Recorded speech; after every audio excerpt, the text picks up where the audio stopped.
जय श्री कृष्णा। राधे राधे। मेरे प्यारे भक्त जनों, आज आप सुनेंगे सोमवार की व्रत कथा। निसंतान माता पिता का ये दुख भरी कहानी है। माता पार्वती भोलेनाथ से निवेदन करती है कि हे स्वामी, ये ब्राह्मण आपका भक्ति करता है, उन्हें संतान का वरदान दे दीजिए। माता पार्वती के कहने पर भोलेनाथ वरदान दे देते हैं।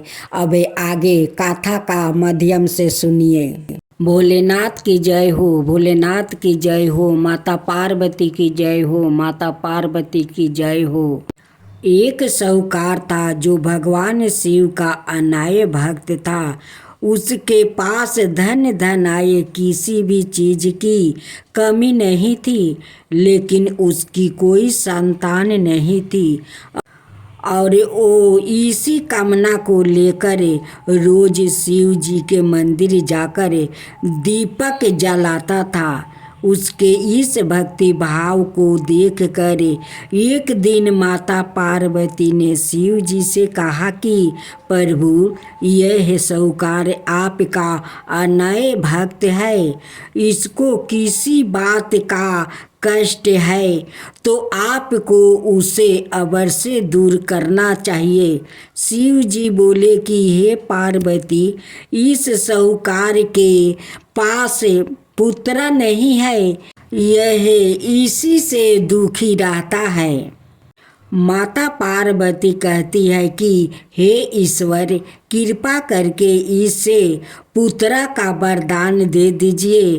तब भोलेनाथ ने कहा कि हे पार्वती, साहूकार के भाग्य में पुत्र का योग नहीं है। ऐसे में अगर इसे पुत्र प्राप्ति का वरदान मिल भी गया तो वो केवल 12 बरस की आयु तक ही जीवित रहेगा। यह सुनने के बाद भी माता पार्वती ने कहा कि हे प्रभु, आपको इस साहूकार को पुत्र का वरदान देना ही होगा। अनाथ भक्त क्यों आपकी सेवा पूजा करेंगे। माता के बार बार कहने से भोलेनाथ ने साहूकार को पुत्र का वरदान दे दिया, लेकिन यह भी कहा कि वो केवल 12 बरस तक ही जीवित रहेगा। साहूकार यह सारी बातें सुन रहा था, इसलिए उसे ना तो खुशी हुई और ना ही दुख। वो पहले की तरह भोलेनाथ की पूजा अर्चना करता रहा।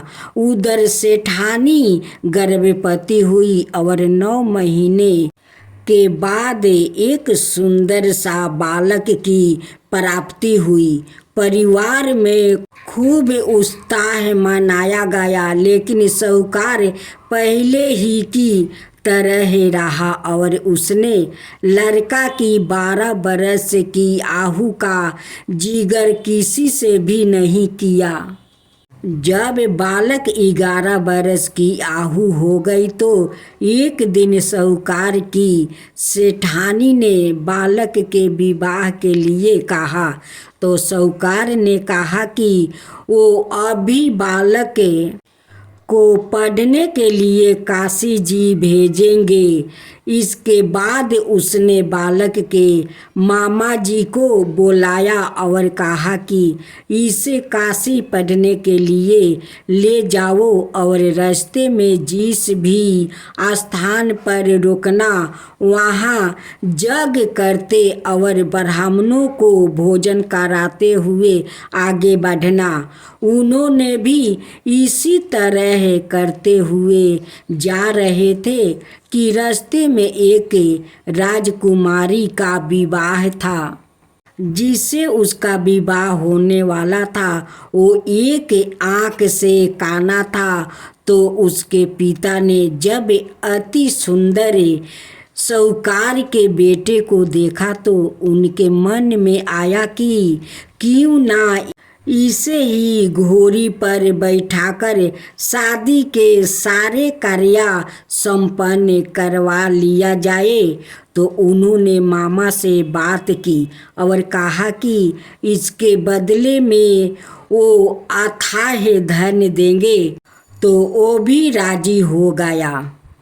इसके बाद साहूकार का बेटा विवाह की वेदी पर बैठा और जब विवाह कार्य संपन्न हो गया तो जाने से पहले उसने राजकुमारी की चदरी के पल्लू पर लिखा कि तेरा विवाह तो मेरे साथ हुआ, लेकिन जिस राजकुमार के साथ भेजेंगे वो तो एक आँख का काना है।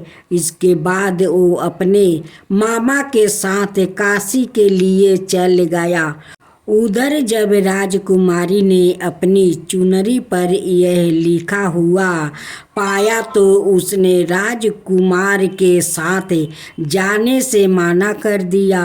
तो राजा ने भी अपनी पुत्री को बारात के साथ विदा नहीं किया। बारात वापस लौट गई। उधर मामा और भांजे काशी पहुंच गए थे। एक दिन जब मामा ने जग रचा रखा था और भांजा बहुत देर तक बाहर नहीं आए तो मामा ने अंदर जाकर देखा तो भांजे का प्राण निकल चुके थे।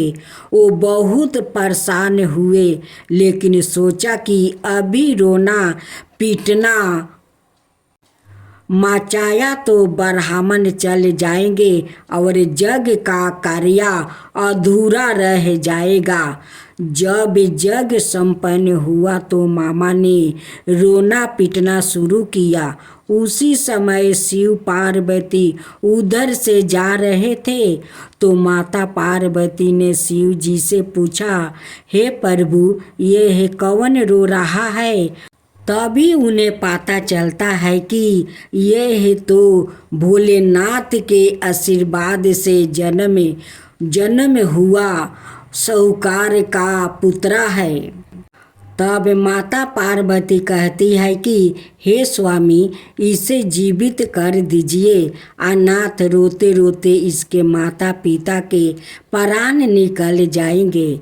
तब भोलेनाथ ने कहा कि हे पार्वती, इसकी आहु इतना ही थी, सो वो भोग चुका है।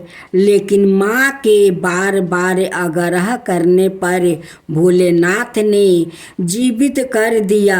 लड़का ओम नमः शिवाय करते हुए उठा और मामा भांजे दोनों के ईश्वर को धन्यवाद दिया और अपनी नगरी की ओर लौटा। रास्ते में वही नगर पारा और राजकुमारी ने उन्हें पहचान लिया। तब राजा ने राजकुमारी को साहूकार के बेटे के साथ बहुत सारे धन धनाए के साथ विदा किया। उधर साहूकार और उसकी पत्नी छत पर बैठे थे। उन्होंने यह प्रण कर रखा था कि यदि उनका पुत्र सकुशल ना लौटा तो वो छत से कूदकर अपना प्राण त्याग देंगे। तभी लड़के के मामा ने आकर साहूकार के बेटे और बहू के आने का समाचार सुनाया, लेकिन वो नहीं माने। तो मामा ने शपथ पूर्वक कहा। तब तो दोनों को विश्वास हो गया और दोनों ने अपने बेटे बहू का स्वागत किया।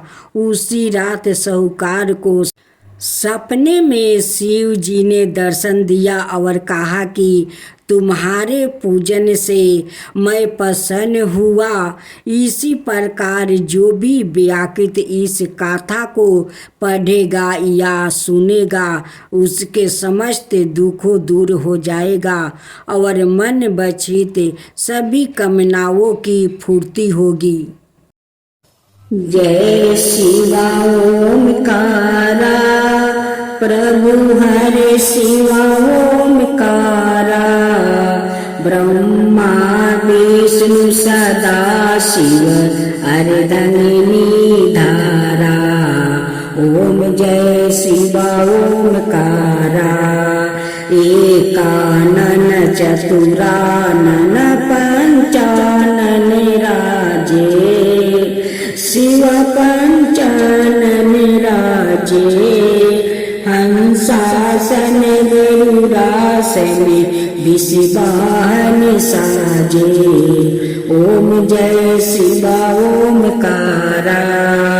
दो भुज चार चतुर भुज दस भुज अति सोहे। तीनों रूप निरखता त्रिभुवन जनि मोहे। ओम जय शिव ओमकारा।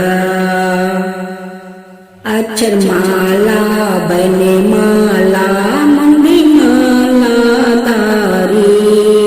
चंदन मृग मद सोहे बोले सुभिकारी। ओम जय शिव ओमकारा। श्वेतांबर पीतांबर गंबर अंगे। सनकादिक बरे मादिकी भूतादिकी संगे। ओम जय शिव ओमकारा। करके मध्यम कमंडल चक्र त्रिशूलधरता। जग करता जग भरता जग पालन करता। ओम जय शिव ओमकारा। ब्रह्मा विष्णु सदा शिव जानते अविवेका। प्राण बचर के मध्यम याहे तीनों एका। ओम जय शिव ओमकारा। तिरगुण शिव जी के आरती जो कोई नर गावे। शिवा जो कोई नर गावे। कहत शिवानंद स्वामी मन भजत शिवानंद स्वामी। मन वांछित फल पावे। ओम जय शिव ओमकारा। जय शिव ओमकारा।